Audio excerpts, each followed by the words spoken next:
living legend of hair loss with special guest, my mother here. It wasn't quite 24 hours ago that we shot a video, and it's just funny. Yes, it had whale urine in the title, and here's the whale urine, which is what, olive oil and water. And I'm like, hey, do you have a jar? So that's why we're like, you got to shake it up, because I had to keep it the consistency, because all it is oil and water. But just having a little fun, you know. And it is funny because it's like, when you think about it, what other men that are pushing 40 have a mom who's 60 years old and is totally cool with making such a silly video? And it's far from the first. I mean, there's so many. Like, that was basically the sequel to the one that we did. What did we do before on my hair? That was the egg. We did it. Yeah, you cracked an egg on my head one time. Yeah. And then we did the snake oil one. The snake oil. In this very kitchen. So one of the comments that came in for the video ridiculously called, trying whale urine to cure male pattern baldness. But does it work? And so, question from our friend John Locke simply asks this about me, quote, Nick, are you biracial? I'm just curious, end quote. Here's why this is very interesting and very relevant. As many of you know, I run another YouTube channel called Family Friendly Daddy Blog. That's a YouTube channel. I run it. I also have a blog for that as well. If you add .com onto it, it's a blog. If you use it as a YouTube video channel, then you'll see my other channel. And the main focus is DNA test results and perceptions of race, perceptions of ethnicity, especially as an American, because as Americans, we're sent mixed messages, you know, like, well, you're not supposed to see color. But then also you have to mark forms all the time. How do you identify? White, black, Hispanic, but not white? It's very confusing, and that's kind of, I think, really largely what inspired that. So even to ask the question, am I biracial? I think we really have to ask, is my mother biracial? And it's going to determine on your definition of biracial.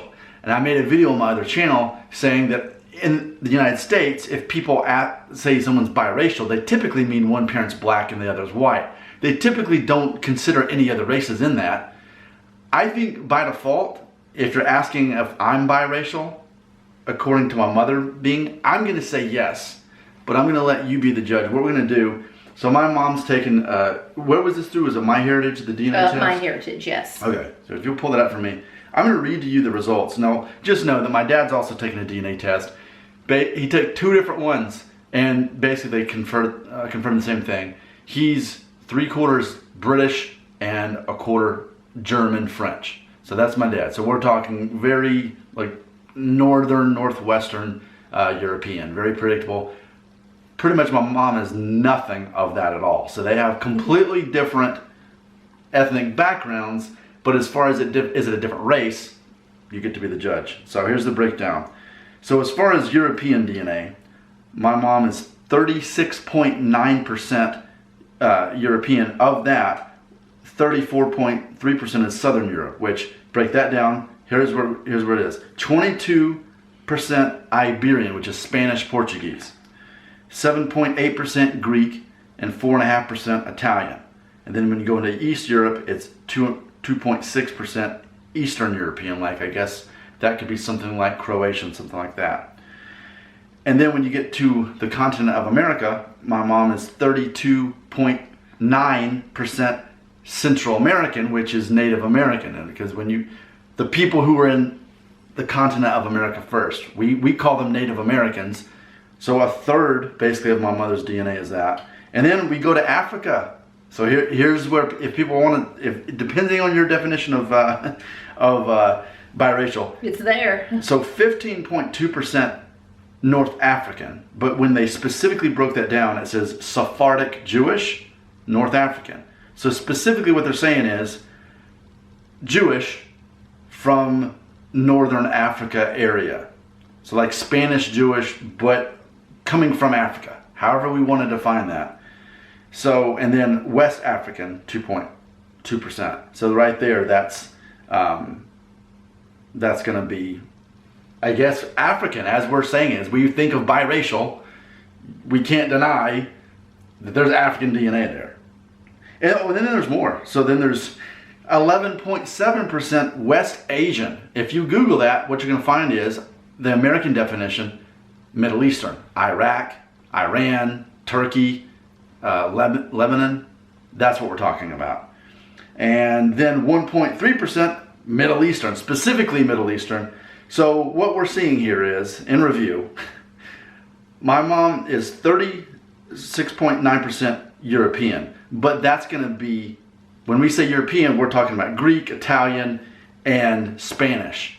So the majority of my mom's DNA is actually that part of Europe, the part of Europe that my dad's not from. And then about a third is Native American. And then from there, 15% is Spanish Jewish, descending from Africa, and then specifically West Africa. And then we've got nearly 12% of that West Asian, which is more of that Middle Eastern, and then Middle Eastern specifically. So yeah, I mean, so in review, let's just think of it. So a third Southern European, Italian, Spanish, Greek. A third Native American. And then the last third is kind of split like Jewish and Middle Eastern. Yeah, that's a good way. Is that the best way? Yeah, that's it. So do you? That breaks it down. What would you say? Do you say that you're biracial then, according to what we've just read? Yes. Yeah. Yeah, I mean, that's what, true. I never really thought about it. Yeah. Never really thought about being biracial, but yes, I mean, I guess so. Yeah. Yes. So, but yeah, because we're in the United States, it's like black and white. But, well, I mean, you do have African DNA that's undeniable. And it's funny because with some of your brothers, like, especially you can see that their hair has references back to African DNA. Like, it's undeniable. And I always assumed that DNA test confirmed it. Yes. So yeah, I mean, I would say definitely biracial, and by default that would make me as well. So I think the interesting thing is you get to leave in the comment section, you get to determine what you perceive as reality. But when's the first time you've ever seen yourself perceived as biracial? And whenever you read the comment to me, and you know, when you read the comment, and then it was like, oh, well, I never really thought about that. I just never really thought about that. I just knew that I was, well, growing up, thought I was half Mexican, half Italian. So I just thought I was half and half. And so even at that, I never saw myself as biracial. Yeah. You know. Well, and it's funny because even you saw that 4.5% Italian, but yet all of her, like, it was your grandfather that came here. Yes. From Italy. And so we're assuming all the family. So if half of your heritage comes from Italy, you assume about half your DNA is Italian, but DNA tests confirmed very little was specifically Italian. Surprisingly, so there was a lot going on in Italy, and so, you know, and I'm sure that they were truly Italian in every way that they knew. Yes. But what happened centuries before, as far as religious conversions and all that happened there, forced religious conversions probably from Judaism to Christianity, and then the Middle Eastern DNA. There's a lot of questions that we're never going to know, but I think a lot of people who take these DNA tests, often it raises more questions than it does answers, and especially if you have DNA going back to Southern Europe, Spain and Italy and Greece, you're going to see a lot of that confusion kind of kick in. So yeah, and I would have never thought about all the Middle Eastern. You know, yeah. I would have just, I just would have never. That was the huge surprise. Well, very huge and with the test. There's a bit of irony too that you moved here from New York when you were 15? 15. You know, and I was born and raised there. I lived my whole life here until I moved to Tennessee. But, you know, there's irony that you'd be in Alabama and you're of Jewish and Middle Eastern descent. Like, that's not how it is in Alabama. There aren't people like that, but because you came from Buffalo, like, that helped allow for that to even exist here. So, but it's funny because my whole life, though, people always did ask me, or they assumed what my mom was. And what if people like to assume, they'll tell you, are you, right? They would ask me if I was Greek. I heard Greek a lot. And they asked me if I was Indian. Oh, you have to be Indian. You look like you're Indian. And here, real popular if you're Cherokee. So I was asked if I was Cherokee Indian. I asked that a lot growing up. When I lived in New York, it was a lot of Jewish. I was always asked if I was Jewish. And I remember it being as a little girl, and I remember my mom and I shopping down the main street, and these Jewish women would stop and say, "Oh, are you Jewish? You Jewish, you Jewish," and they just knew that I was Jewish. They could see the Jewish in me.